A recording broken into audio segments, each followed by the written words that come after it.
ચલો નમસ્કાર વિદ્યાર્થી મિત્રો. આજે ચેપ્ટર નંબર 1 લેક્ચર નંબર 6 લગભગ છેલ્લો લેક્ચર આજે થશે આપણે ચેપ્ટર 1 પૂરું થવા માટે. આજનો ટોપિક છે આપણે બીજ વિશે માહિતી મેળવવાની છે અને જેમ ફળનું નિર્માણ થાય છે થોડીક ફળ વિશે માહિતી મેળવું છું. જૂના સિલેબસમાં છે બધું બહુ ડિટેલમાં આપ્યું છે, આખું ચેપ્ટર ભરીને, પણ તમારા મૂળ 2 પાના છે યાદ રાખવાના.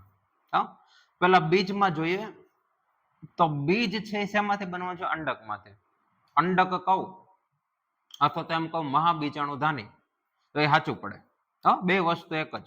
અંડકમાંથી રૂપાંતરણ થઈને બીજ બને અથવા તો મહાબીજાણુ ધાનીનું રૂપાંતરણ થઈને બીજ બને, બંને વાત સાચી.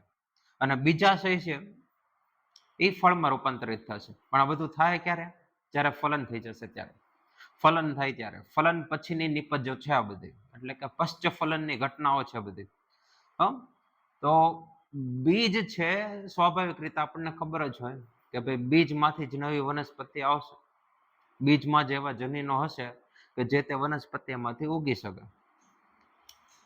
લાસ્ટ લેક્ચરમાં આપણે ભ્રૂણ અને ભ્રૂણપોષ વિશે માહિતી મેળવી હતી. એ જ થોડોક એવો ટોપિક છે આમાં આપેલો છે. ઘણા બધા બીજમાં અમુક ભાગ વપરાયા વગરનો બાકી રહે અને એ ભાગ છે મોટા જથ્થામાં શું ધરાવતો? પ્રોટીન ઘટકો. પ્રોટીન કયું છે? તો કે ભાઈ આલ્બ્યુમિન. આલ્બ્યુમિન પ્રોટીન છે. તો જે બીજમાં આલ્બ્યુમિન છે એ વપરાઈ જાય છે, પ્રોટીનનો ભાગ છે બધો વપરાઈ જાય. કોના દ્વારા? બીજ દ્વારા. બીજ દ્વારા. એટલે હજી જ્યારે ભ્રૂણનો વિકાસ અંદર થતો હશે ત્યારે બધું આલ્બ્યુમિન વાળો ખોરાક છે એ બધો વપરાઈ જશે. એટલે આવા બીજને કે જેમાં આલ્બ્યુમિન ઘટકો ગેરહાજર છે એવા બીજને કહેવાય આલ્બ્યુમિન મુક્ત અથવા તો આલ્બ્યુમિન વગરના બીજ. એના માટે શબ્દ વાપર્યો છે અભ્રૂણપોષી. અભ્રૂણપોષી આપણે જે લાસ્ટ લેક્ચરમાં જોયું એ જ છે, પણ આમાં ચોક્કસ તમને શબ્દ આપ્યો છે આલ્બ્યુમિન. અને એક્સ આલ્બ્યુમિનસ પણ કહેવાય છે. આલ્બ્યુમિન મુક્ત અથવા તો એક્સ આલ્બ્યુમિનસ સીડ્સ, બીજ. આલ્બ્યુમિન મુક્ત અભ્રૂણપોષી. તો એવા આપણે કયા ઉદાહરણ જોયા હતા કે જેમાં ભ્રૂણપોષ વપરાઈ જતો હતો, એટલે કે આલ્બ્યુમિન મુક્ત હશે? તેના એક્ઝામ્પલ યાદ કરીએ. વાલ વટાણા ભણી ગયા આપણે, મગફળી, આ બધામાં છે અભ્રૂણપોષી બીજ છે જોવા મળે છે. ભ્રૂણપોષ છે બધા વપરાય જાય. એની પછી નેક્સ્ટ જુઓ આલ્બ્યુમિન યુક્ત.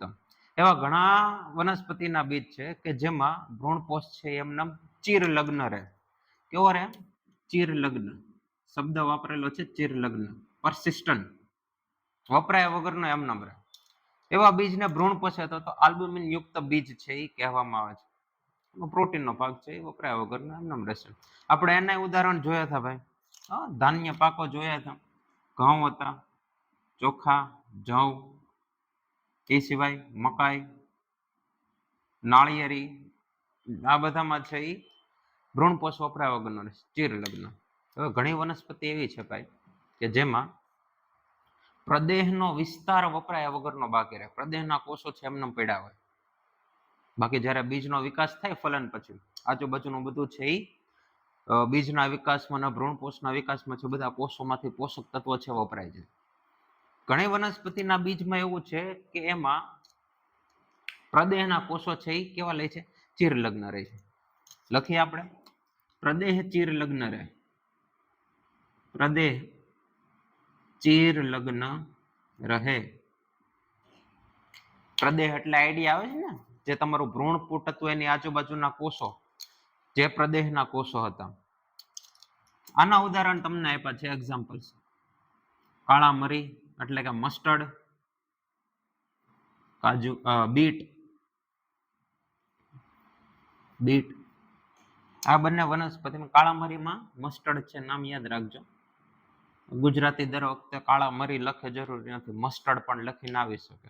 આપણને આઈડિયા હોવો જોઈએ કાળા મરી ઇઝ ઇક્વલ ટુ મસ્ટર્ડ. કાળા મરી અને બીટમાં પ્રદેહ છે એ ચીર લગ્ન રહે. એક સવાલ પૂછું હવે, જ્યારે ભ્રૂણપોષ ચીર લગ્ન રહેશે, ભ્રૂણપોષ, આલ્બ્યુમિન યુક્ત અત્યારે ભૂલી જાઓ. આપણી પાસે એક છે ભ્રૂણપોષ ચીર લગ્ન રહે, બીજું છે પ્રદેહ ચીર લગ્ન રહે. આ બેમાં મેજર ડિફરન્સ શું છે, મુખ્ય તફાવત? ભ્રૂણપોષ છે શેનું બનેલું છે? ભ્રૂણપોષ પેશીનું, એટલે કે એની અંદર ભ્રૂણપોષ કોષ આવેલા છે. આની અંદર શું આવેલા છે? ભ્રૂણપોષ કોષ, જેને આપણે પીઈસી કીધું હતું. એટલે પ્રાથમિક એમાંથી શું બનશે? ઈસી બનશે, એન્ડોસ્પર્મ સેલ. ભ્રૂણપોષ કોષ, પ્રાથમિક ભ્રૂણપોષ કોષમાંથી ભ્રૂણપોષ કોષ બનશે. તો જે એન્ડોસ્પર્મ સેલ્સ છે એ શેનું નિર્માણ કરવાનું છે? ભ્રૂણપોષ. તો આની પ્લોઇડી શું હતી? આની પ્લોઇડી શું હતી? 3n. તો જ્યારે ભ્રૂણપોષ ચીર લગ્ન રહે ત્યારે કોષોની પ્લોઇડી 3n હશે. પ્રદેહની પ્લોઇડી શું હતી? પ્રદેહ તો 2n જ હતું ને. પ્રદેહ તો દૈહિક કોષોનો ભાગ થઈ ગયો, એ તો 2n જ રહેશે. તો પ્રદેહ જ્યારે ચીર લગ્ન રહે ત્યારે પ્લોઇડી 2n આવશે. ભ્રૂણપોષ ચીર લગ્ન રહે ત્યારે પ્લોઇડી 3n આવશે, કેમ કે એની પ્લોઇડી 3n છે. અને જ્યારે પ્રદેહ ચીર લગ્ન રહે ત્યારે એના માટે એક શબ્દ વાપરેલો છે, આવા ચીર લગ્ન પ્રદેશને બીજ દેહ શેષ કહેવાય. બીજ દેહ શેષ. આને એન્ડોસ્પર્મ કહેવાય.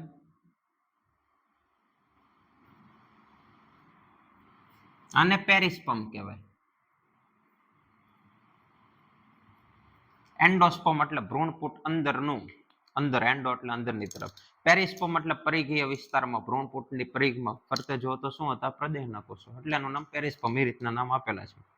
તો આ બે ખાસ છે એ યાદ રાખજો. જ્યારે બીજ દેહ શેષ પૂછે તો એના કોષોની પ્લોઇડી 2n, ભ્રૂણપોષના કોષોની પ્લોઇડી 3n. ચાલો, એની પછી તમને પછી અમુક બીજા વર્ણોનો બીજપત્રો એના વિશે માહિતી આપી છે કે ભાઈ બીજપત્ર હશે, એની ફરતે બીજા વરણ હોય. બીજપત્ર છે બીજા વરણની અંદરની તરફ હોય, ઢકાયેલા. એ સિવાય મૂળધરી અને એક છે ભ્રૂણધરી. બંને વસ્તુ અલગ અલગ છે. ભ્રૂણધરી એટલે જે વચ્ચે ભ્રૂણ બને છે એ આવડા જે નળાકાર ભાગ હોય આને કહેવાય ભ્રૂણધરી. અને જે નીચેની તરફ અધરાક્ષનો ભાગ છે, આવડા જે અધરાક્ષનો વિસ્તાર થશે, આવડો જે ભાગ દોરું છું આ થશે મૂળધરી, કેમ કે આમાંથી મૂળ વિકસવાનું છે. એટલે આવડા નળાકાર ભાગને મૂળધરી કહેવાશે. આખા ભ્રૂણને ભાગને ભ્રૂણધરી કહેવાશે. બે શબ્દો મિક્સઅપ ન કરતા. એ સિવાય બીજની ફરતે બીજા વર્ણો હોય. બીજા વર્ણો શેનું રૂપાંતરણ છે? તો કે ભાઈ અંડક આવરણો છે એ બીજા વર્ણમાં રૂપાંતરિત થાય. બીજપત્રની સંખ્યાને આધારે વનસ્પતિના બે પ્રકાર, એક બીજપત્ર વાળી હોય તો એકદળી, બે બીજપત્ર હશે તો દ્વિદળી વનસ્પતિ. બીજા વર્ણો શું કામ કરશે? બીજને લાંબો સમય સુધી સાચવી રાખવા માટે. એટલે જ્યાં સુધી બીજાંકુરણ ન થાય ત્યાં સુધી બીજ છે એ પોતાના બધા ઘટકો છે એ બાષ્પીભવન થઈ જાય, એટલે પાણી છે અંદરથી બધું સુકાઈ જાય. તમને આંકડો આપ્યો જ 10 કે 15 અથવા 15 થી 20% જેટલું જ તે ભેજ છે અંદર રહે બીજમાં. જ્યારે પાણી અને જરૂરી પોષક તત્વો મળતા જાય એટલે તમે માટીમાં રોપો, બીજ છે માટીની અંદર નાખો ત્યારે એમાંથી બીજાંકુરણ થાય. અને અંદર પાણી અને ઓક્સિજન છે એ ક્યાંથી દાખલ થાય? તો કે ભાઈ અંડક છિદ્ર તરફથી. જે અંડક છિદ્રનો ભાગ હતો એ હવે શેમાં પરિવર્તિત થઈ ગયો? બીજ છિદ્રમાં. ત્યાંથી જે પાણી અને ઓક્સિજન ને એ બધું દાખલ થાય. એમ પછી બીજા વર્ણો છે એ ફૂટી જાય અને અંદરથી ભ્રૂણ છે એ વિકાસ પામીને નવી વનસ્પતિમાં પરિણમે. ઉપરાક્ષમાંથી છે પ્રરોહાગ્ર બનશે, અધરાક્ષમાંથી છે મૂલાગ્ર બનશે. આ વાત હતી બીજની. એની પછી જોઈએ ફળ. ફળમાં શું કહે છે? અને આપણે જે જોયું કે લાંબો સમય બીજ એમને પડ્યા રહે તો એ બીજ છે સુસુપ્ત અવસ્થામાં વયા જાય, ડોર્મન્ટ થઈ જાય. ડોર્મન્સી, બીજની સુસુપ્તતા. અલગ અલગ બીજમાં અલગ અલગ હોય. એની અંદર બીજા વર્ણો કેવા છે, એની અંદર અંતઃસ્ત્રાવો બધા કેવા છે એના આધારે. હવે વાત કરીએ ફળની. તો કે ફળ છે શેનું રૂપાંતરણ છે? બીજાશયનું.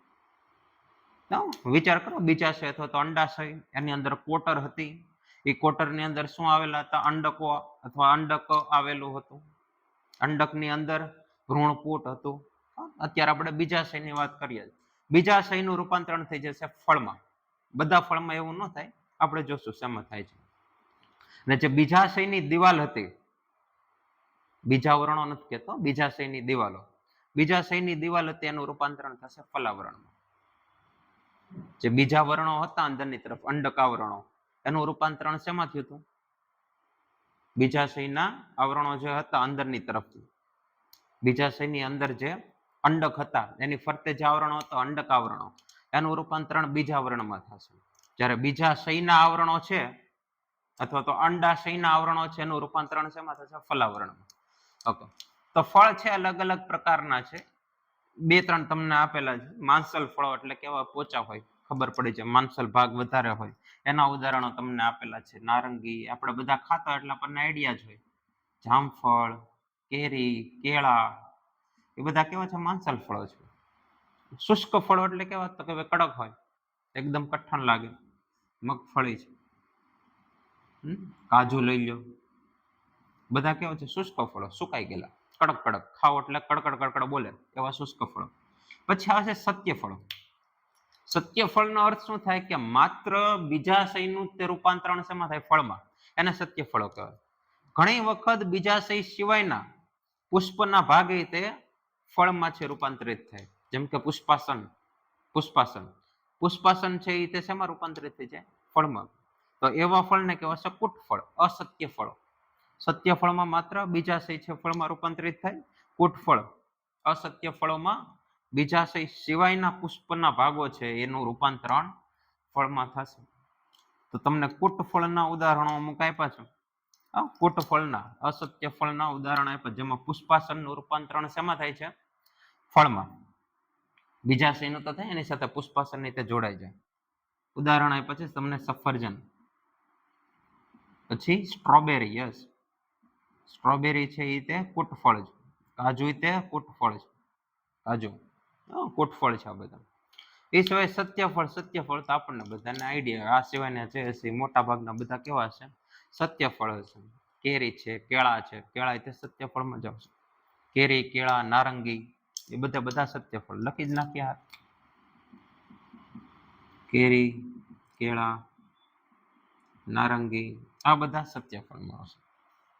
એ સિવાયનો એક અગત્યનો ટોપિક છે અફલિત ફળો અથવા તો પાર્થેનોકાર્પિક ફ્રૂટ. ઘણી વખત છે પૂછાય છે. અફલિત ફળો યાદ રાખશો આપણે, પાર્થેનોકાર્પિક ફ્રૂટ્સ પણ યાદ રાખશું નામ.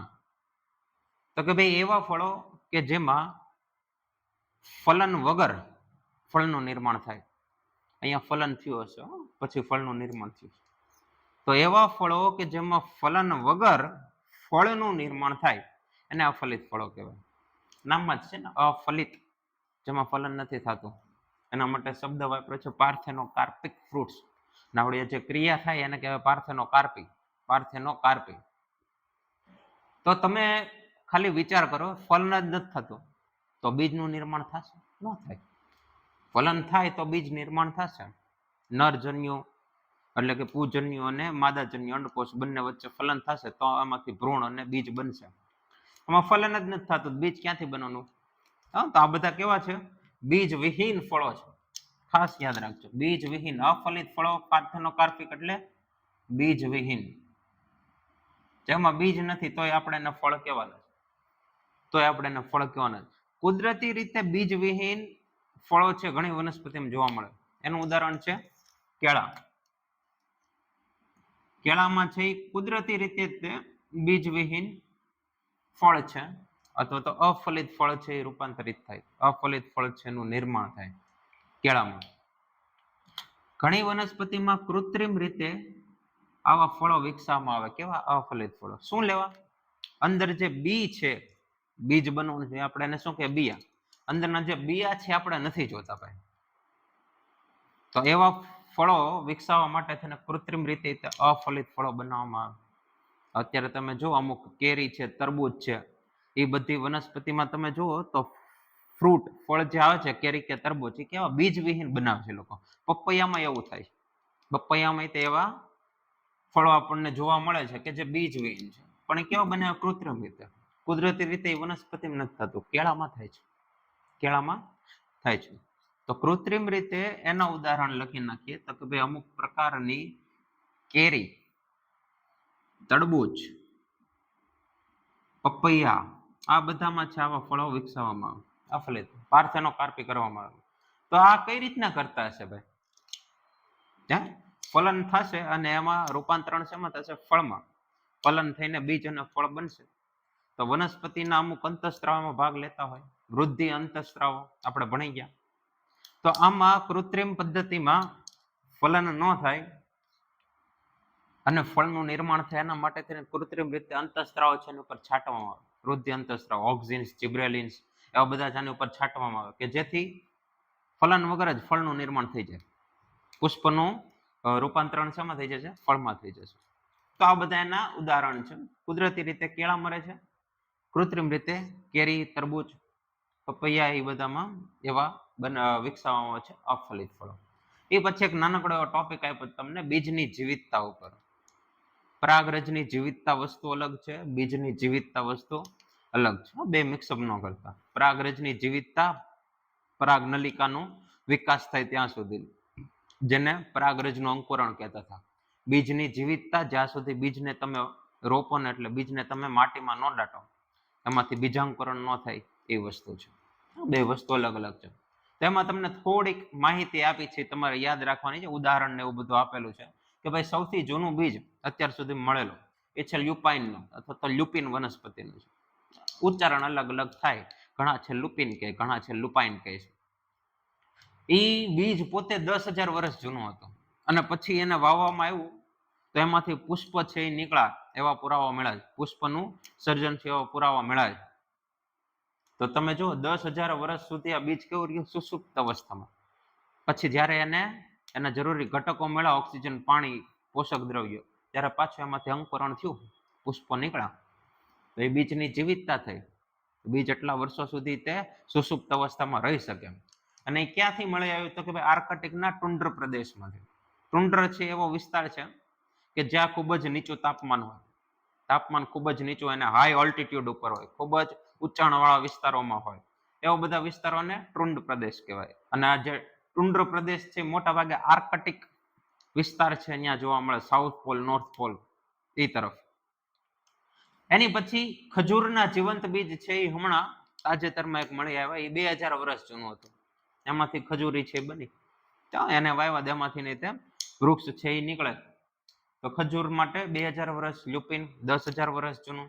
એ સિવાય મૃત દરિયા નજીક કિંગ હેરોલ્ડના મહેલની ખજૂરી, પુરાતત્વીય ખાતાઓએ જે ઓલા ખોદકામ કરતા હોય ને એને છે આ વસ્તુ મળી આવી. મૃત દરિયો એટલે કે ડેડ સી, મરી ગયેલો દરિયો એવું નથી હો, એનું નામ છે ડેડ સી. Dead C.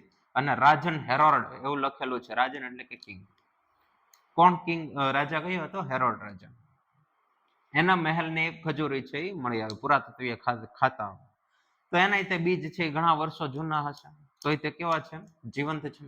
એ સિવાય તમને બીજી માહિતી આપી છે કે ઓર્કિડ વનસ્પતિમાં હજારોની સંખ્યામાં બીજ ઉત્પન્ન કરે. કે ઓર્કિડનું જે ફળ હોય એની અંદર હજારોની સંખ્યામાં બીજ હોય. એટલે તમે એક ઓર્કિડ છે, એક નાનું એવું ફળ, એમાંથી તમે હજારો ઓર્કિડની વનસ્પતિ વાવી શકો. એ જ રીતના અફીણમાં એવું થાય. અફીણના જે ડોડા એની અંદર હજારોની સંખ્યામાં અફીણના બિયા હોય. અફીણના બિયા એટલે શું? તમે જે ખસખસ ખાવ છો એ પોપી સીડ્સ.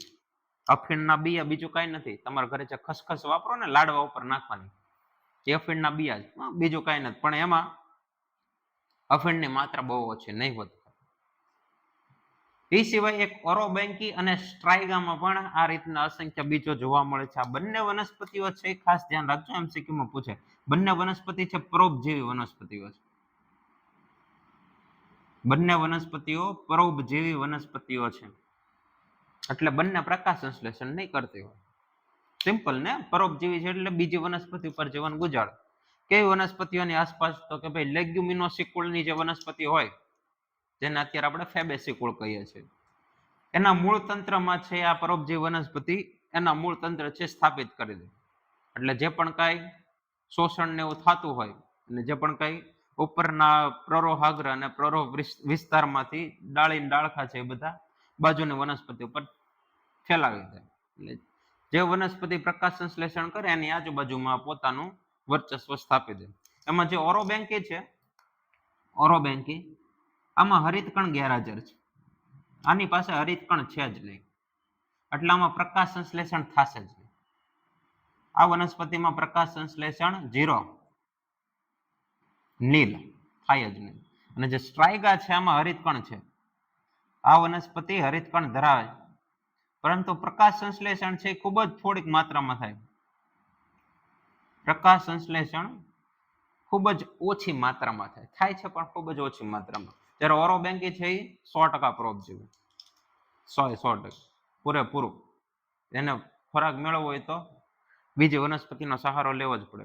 જ્યારે સ્ટ્રાઇગા છે એમાં થોડાક પ્રમાણમાં પ્રકાશ સંશ્લેષણ થાય, એટલે વનસ્પતિ થોડોક સમય માટે જીવત રહી શકે, જ્યાં સુધી એનો કોઈ બીજો પરોપજીવીનો બીજો કોઈ યજમાન ન મળે ત્યાં સુધી, યજમાન વનસ્પતિ ના મળે ત્યાં સુધી. તો આ વાત હતી બીજની અને ફળની. છેલ્લો ટોપિક છે અસંયોગી જનન. ખૂબ જ ઇમ્પોર્ટન્ટ ટોપિક છે અને ઘણી બધી વખત પૂછાઈ ગયેલો ટોપિક છે.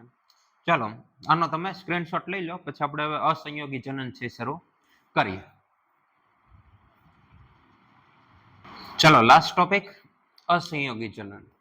આમાં ટોપિકમાં અસંયોગી જનન અને બહુભ્રૂણતા એવું ટોપિકનું નામ આપેલું છે, પરંતુ બહુભ્રૂણતા છે એક પ્રકારના અસંયોગી જનનની ઉદાહરણ છે. અસંયોગી જનનનું ઉદાહરણ છે. સમજીએ. અમુક શબ્દો અને અમુક વાક્ય રચના આટલી બધી અટપટી આપી છે કે આ ટોપિક છે સાવ સહેલો, પણ છોકરાઓ છે એ ઓપ્શનમાં જ કાઢે. એક તો છેલ્લો ટોપિક ચેપ્ટરનો, અને વાક્ય રચના એટલી અટપટી આપી છે ગુજરાતી માધ્યમમાં કે છોકરાઓ છે લગભગ એને એવોર્ડ કરે છે. ગોખવું જ પડે ને, વાક્ય રચના જ નથી સમજાતી, શબ્દો જ નથી સમજાતા, શું કરવું પડશે? ગોખવું પડશે. તો એ સમજીએ મોટો જે તફાવત છે શબ્દોમાં, પહેલા તો એ સમજીએ. અસંયોગી જનન એનું બીજું નામ આપ્યું છે એપોમિક્સિસ. એટલે આ નામ આપણે યાદ રાખવાનું. એપોમિક્સિસ પૂછે તો આપણે આની ટૂંકનો લખવાની. હા, આમાં મેઇન ડિફરન્સ શું છે અફલિત ફળોની સાપેક્ષે? તો કે ભાઈ આમાં ફલન વગર બીજનું નિર્માણ થાય છે. ખાસ ધ્યાન રાખજો, બીજનું નિર્માણ થાય છે, બીજ બને છે. અફલિત ફળોમાં ફળનું નિર્માણ થતું હતું, બીજ વિહીન ફળો હતા. આવડિયા જે ઘટના થાય એને કહેવાય અનિર્ભેળતા. ગુજરાતીમાં આપ્યું છે મસ્ત, અનિર્ભેળતા. હવે જ્યારે ધ્યાન આપજો, ફલન વગર બીજનું નિર્માણ થાય એને કહેવાય છે અનિર્ભેળતા. એટલે વનસ્પતિમાં જ્યારે ફલન વગર કોઈ સંતતિનું નિર્માણ થાય, બીજ શું છે? એની સંતતિ જ છે ને વનસ્પતિની. જ્યારે વનસ્પતિમાં ફલન વગર સંતતિ નિર્માણ પામે એને કહેવાય અનિર્ભેળતા. જ્યારે વનસ્પતિમાં ફલન વગર ફળ નિર્માણ પામે એને કહેવાય પાર્થેનોકાર્પિક. ફલન વગર ફળ એને કહેવાય પાર્થેનોકાર્પિક. એટલે આમાં બીજ નહીં હોય, આમાં બીજ નહીં હોય. અને પાર્થેનોજિનેસિસ છે, આ શબ્દ જ આખો અલગ છે. આ પ્રાણીઓ માટે છે ભાઈ.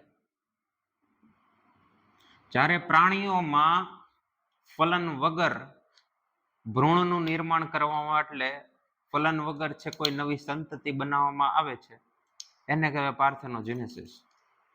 ફલન જ ન થતું, ફલન જ ન થાય. ત્રણેય શબ્દો સમજો, બહુ અલગ છે, બહુ એકબીજાથી અલગ છે. વનસ્પતિમાં ફલન વગર સંતતિનું નિર્માણ અનિર્ભેળતા.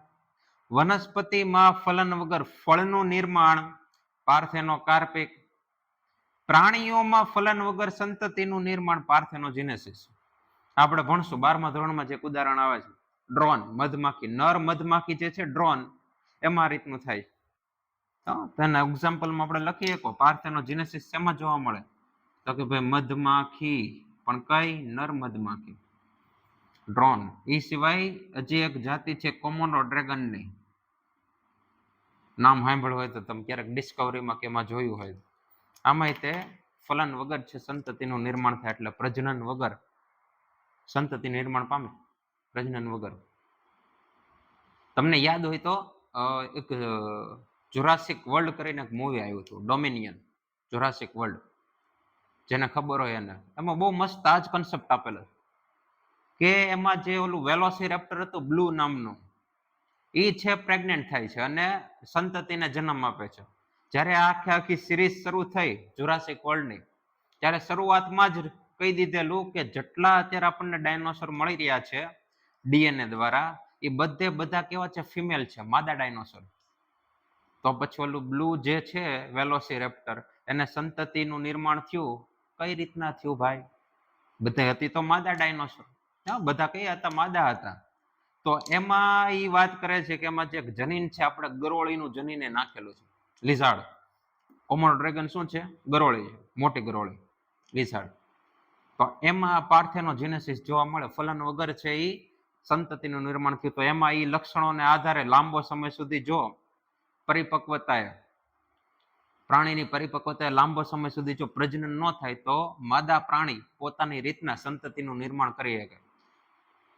અંડકોષનું સ્થાપન છે પોતાની રીતના કરી શકે, એટલે અંડકોષમાંથી સંતતિ સર્જી શકે. તો એમાં જે વેલોસિરેપ્ટર વાળો કન્સેપ્ટ છે ને, બ્લૂનું નાનું બ્લુ આવ્યું હતું, નાનું વેલોસિરેપ્ટર, એ એમાં પાર્થેનોજેનેસિસ થયું પ્રાણીમાં પોતાની રીતે. તો આ શબ્દ તમે સમજજો, શબ્દને પકડી રાખજો. હવે જે અસંયોગી જનન છે એપોમિક્સિસ, એના 3 પ્રકાર છે. આવડા છે એ મેં અહીંયા ખાલી લખ્યા છે. હા, આ 2 છે અહીંયા મેં ખાલી ડિટેલમાં લખ્યા છે. આ લખો કે ન લખો હાલશે. અને આ તમને ટેક્સ્ટબુકમાં આપેલું છે, એમસીક્યુ માટે યાદ રાખજો કે એસ્ટરેસી કુળની વનસ્પતિઓ અને ઘાસના કુળની ઘણી બધી વનસ્પતિઓમાં છે આવું અસંયોગી જનન જોવા મળે. આપણે યાદ રાખવાનું છે. એમાં પહેલો પ્રકાર છે કે અર્ધીકરણ વગર દ્વિકીય અંડકોષનું નિર્માણ થાય. અંડકોષ કેવા છે? એકકીય છે, એન. પરંતુ જ્યારે મહાબીજાણુ માતૃકોષમાંથી મહાબીજાણુઓ બનતા હશે, એમાં જે અર્ધીકરણની પ્રક્રિયા થાય, અર્ધીકરણ શું થાય? નથી થતું. એટલે મહાબીજાણુ માતૃકોષમાંથી જે મહાબીજાણુઓ જ બનવાના છે, મહાબીજાણુ જ કેવા બનશે? દ્વિકીય બનશે, અર્ધીકરણ નહીં થાય. સંભાજન દ્વારા એમએમસી નું રૂપાંતરણ શેમાં થઈ ગયું? અંડકોષમાં, મહાબીજાણુનું અંડકોષમાં. તો આવડી આ રીતે જ્યારે ભ્રૂણનું નિર્માણ થશે એને કહેવાય ડિપ્લોસ્પોરી. આવડા જે છે ને દ્વિકીય, એના માટે શબ્દ વપરાય ડિપ્લોઇડ, અને સ્પોર એટલે બીજાણુ. એટલે આ રીતના જ્યારે ફલન થશે એને ડિપ્લોસ્પોરી પ્રકાર કહેવાય. અને આવું શેમાં ઘાસમાં જોવા મળે, ઘાસની વનસ્પતિમાં આ પ્રકારનું જોવા મળે. અંડકોષ નિર્માણ પામે છે ક્યાંથી? એમએમસી માંથી, પરંતુ અર્ધીકરણ થતું નથી. એટલે અંડકોષ બનશે કેવો બનશે ભાઈ? 2n વાળો, 2n વાળો. હા, ચાલો. એની પછી છે બહુભ્રૂણતા. બહુભ્રૂણતા ટોપિક તમને અલગ આપ્યો, પણ અસંયોગી જનનનું એક ઉદાહરણ છે. હા, બહુભ્રૂણતાને કહેવાય એડવેન્ટિવ એમ્બ્રિયો. એડવેન્ટિવ એમ્બ્રિયો. બહુભ્રૂણતામાં શબ્દ સમજો, શું કહેવા માંગે છે કે અંડકાવરણો અથવા પ્રદેહના કોષો ભ્રૂણપૂટમાં ઉપસી આવે. આ જે તમારું બીજાશય છે, અંડાશય, એમાં ભ્રૂણપૂટ હશે, આજુબાજુ શું હશે? અંડકાવરણો હશે. હા, બરોબર છે. તો આ અંડકાવરણો કે આજુબાજુ આ જે પ્રદેહનો વિસ્તાર છે, આના કોષો ભ્રૂણપૂટમાં ઉપસી આવે. એટલે આ કોષો છે એ ધીરે ધીરે ધીરે ધીરે ભ્રૂણપૂટની અંદર દાખલ થઈ જાય, ઉપસી આવે, ભ્રૂણપૂટમાં દાખલ થઈ જાય. હવે આપણને ખબર છે ભાઈ, પ્રદેહના કોષો હોય કે અંડકાવરણના કોષો હોય, એ બધાની પ્લોઇડી શું હોય? એ તો 2n જ હોય ને. પ્રદેહના કોષો લ્યો કે અંડકાવરણના, એ તો 2n જ હશે. હવે આ કોષ અહીંયા દાખલ થઈ ગયો, હવે આ વિકાસ પામીને શું બનાવશે? ભ્રૂણ બનાવશે, ભ્રૂણ બનાવશે. એટલે ભ્રૂણમાં આપણે જે 2n પ્લોઇડી જોતી હતી નરજન્યુ માદાજન્યુના સંયુગ્મનથી, તો 2n ડાયરેક્ટ ઓલરેડી આપણને મળી જાય. એટલે જે આમાંથી વનસ્પતિ જે ભ્રૂણ આપણને મળશે, બીજ, એ ભ્રૂણ કેવું મળશે? 2n વાળું જ મળશે. રંગસૂત્ર છે એ જળવાઈ રહ્યા, ડાયરેક્ટ પ્રદેહના કોષો અંદર દાખલ થઈ જાય. અંડકાવરણો કે પ્રદેહના કોષો ભ્રૂણપૂટમાં ઉપસી આવે ને ભ્રૂણ બને. આના ઉદાહરણમાં આપ્યું છે કેરી અને લીંબુ. કેરીમાં એવું જોવા મળે, લીંબુમાં તે એવું જોવા મળે. ત્રીજો પ્રકાર તમને ટેક્સ્ટબુકમાં નથી આપ્યો, પણ યાદ રાખો તમારી જાણ માટે. ત્રીજો પ્રકાર જે છે એપોસ્પોરી. આમાં શું થાય કે ભ્રૂણપૂટ જે દૈહિક પ્રદેહના કોષો એમાંથી જ બની જાય. આમાં પ્રદેહના કોષો અંદર ઉપસી આવે, ત્યારે આમાં શું થશે? જે પ્રદેહના કોષ એમાંથી જ નવું ભ્રૂણપૂટ બને. એટલે ભ્રૂણપૂટમાં પોતાના જ કોષો કેવા છે? 2n વાળા. એટલે એમાં કઈ અંડકોષની કે કઈ જરૂર ન પડે. ને નવું નવું જે ભ્રૂણ બનશે એ ભ્રૂણ જ કેવું બનશે? 2n વાળું. એનું ઉદાહરણ આપ્યું છે હાયરેસિયમ. હાયરેસિયમ આપણે કઈ યાદ રાખો ન રાખો ચાલશે. આ 2 વસ્તુ યાદ રાખજો. અર્ધીકરણ વગર તો કે ઘાસ, અંડકાવરણ કે પ્રદેહના કોષો ભ્રૂણપૂટમાં ઉપસી આવે તો કેરી અને લીંબુ. અને આના માટે શબ્દ શું વાપરો છે? બહુભ્રૂણતા. આના માટે ડિપ્લોસ્પોરી, દ્વિકીય ભ્રૂણતા એવું તાનું થઈ શકે, પણ ઠીક છે, હવે ગુજરાતી કઈ એનું નથી આપેલું. આપણે યાદ રાખવાનું છે. એટલે આ બધા શબ્દો જે મેં તમને કીધા ખાસ મગજમાં રાખજો. લોચે ન ચડતા. ચાલો અહીંયા આપણે ચેપ્ટર છે એની પૂર્ણાહતિ ઘોષિત કરીએ છીએ. બીજું ચેપ્ટર છે આપણે શરૂ કરશું ટૂંક સમયમાં.